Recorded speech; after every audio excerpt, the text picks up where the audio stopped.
album is #1 all over the world. All over the world. America's the only one because the FBI investigated Michael Jackson for over 12 years. They collected 600 pages of evidence and searched every corner of his life. But their most disturbing discovery wasn't in any official report. Deep beneath Neverland Ranch they found a hidden basement that Jackson thought would never be discovered. What was inside explained everything about his final years of paranoia and fear. The truth about what they found could destroy his legacy forever. Michael Jackson was born on August 29, 1958 in a small two-bedroom home in Gary, Indiana. The house stood at 2300 Jackson Street, a strange coincidence that matched their last name. He was the 8th of 10 children. There wasn't much space, so the brothers often squeezed into one bed while others slept on the floor. The neighborhood was poor and so was the family. Michael later remembered rats and roaches running across the kitchen when they turned on the lights. The house had cost $8,000. Life was harsh, but it brought the family close. That closeness came with pressure too. Gary was racially segregated and struggling financially. It was a rough place for a child, especially one about to be pushed into greatness. Michael's father, Joseph Jackson, worked in the steel mills. He wanted something better for his children and saw music as the only way out. He didn't believe in soft encouragement. Rehearsals were brutal. Michael called them drilling. They could last for hours, and if a step was wrong, Joseph would wake them up at night to redo it. There were beatings, belts, cords. His father's methods worked, but the cost was deep. Michael later admitted he felt lonely most of his life, while Joseph kept them in line. Michael's mother gave him love and faith. She was a Jehovah's Witness and taught her children about right and wrong. Her belief system was strict, but she was gentle. Michael called her faith unbreakable. She stood between him and Joseph when things got too intense. She also gave him his first lessons in music, showing him how to sing in harmony and introducing him to gospel records. Michael said she shaped his values. Even when he became a global star, he would tone down lyrics or scenes in his videos to make sure they didn't upset her.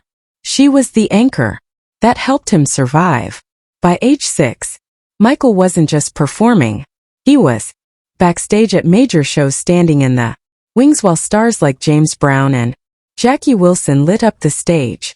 His father had arranged for the Jackson 5 to open for top acts on the Chitlin circuit. Michael would sneak close to the front, watching every move. He studied how they held the mic, how they danced, how they smiled. That was his real classroom. He wasn't playing with toys. He was learning how to be a star. That's why by the time he was 10, he didn't just sing well. He moved like professional. He controlled a stage like someone 3 times his age. Michael joined the Jackson 5 at just 5 years old. He started off playing percussion, but it didn't take long for everyone to notice his voice. Soon he became the lead.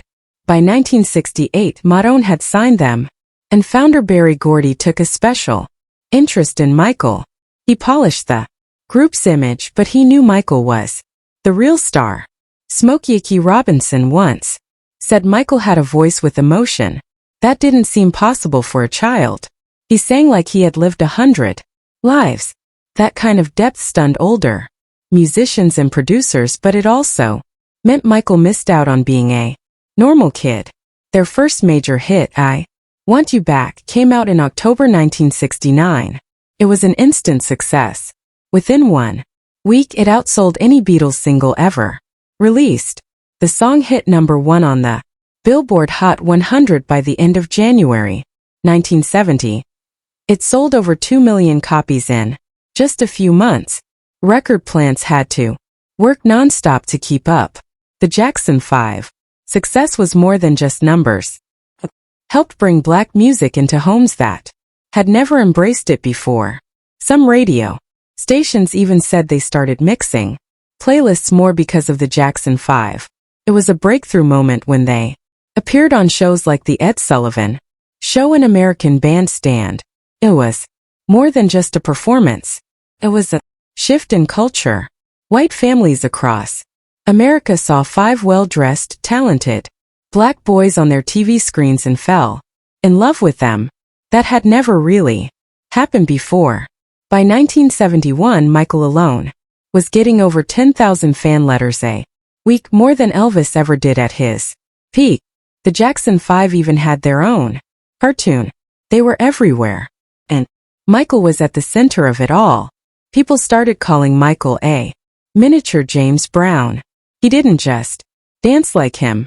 He sang with the same fire. At one Apollo Theater show, James Brown's own collaborator said Michael had everything James had and more. Barry Gordy said he was the best entertainer he'd ever seen. James Brown even brought Michael backstage and showed him the glide, a move that would later become Michael's famous moonwalk. At age 10, Michael had already developed a 3-octave vocal range.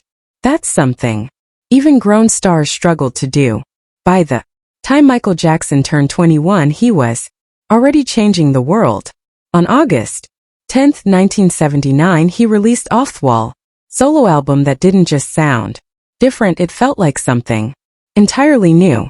He had met producer Quincy Jones while filming The Wiz, and their creative bond turned into magic.